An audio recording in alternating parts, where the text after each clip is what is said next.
Today we're working on our root vegetable side dish. So we are having some rutabaga, turnips, onion, and carrots for color in our pot here. We're going to boil them, drain them, and then dress them.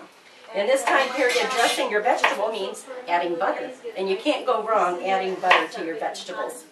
We also have here, as a display, our pumpkin of apple. Now this has not been baked yet, but this is the consistency we like ours. If you have your recipe card, it's telling you simply to add breadcrumbs. You can add as many or as much or as not, it depends on the consistency you like. If you don't want it that consistency and you add less breadcrumbs, it will be more like a pudding. But to me, it is almost gummy, and so I like mine a little bit thicker like that. Also, when we cook our apples, we do not cook them down completely. We want a little bit of texture left in the apple. Also, when you cook it, taste your apples when you're cooking them, because some apples are simply tartar than others, so you may need to have an adjustment with your sugar. Now, we also have sausages cooking in the other room. We are getting ready to start our potato cakes. So today we are having our onion pie, we're having potato cakes, root vegetables.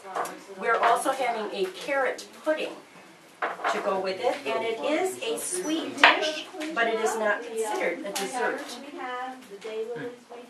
And that would be our dinner today. We cook enough at one time that we have plenty for leftovers later. So if you don't like your dinner, you're not liking your supper. Mrs. Daggett is simply much too busy to cook all day long. She has other things that she needs to get to. You'll see an example of one of the things that she would be doing in this time period with our dehydration there on the wall. You have cayenne peppers on one end.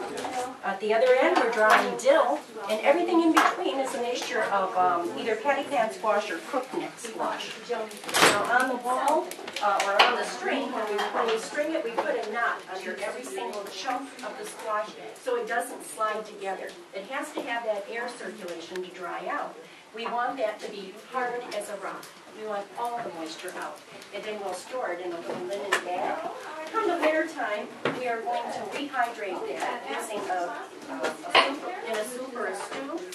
Now the texture is going to be chewy, but in the middle of the winter, your choice is chewy or hunger. What are you gonna pick?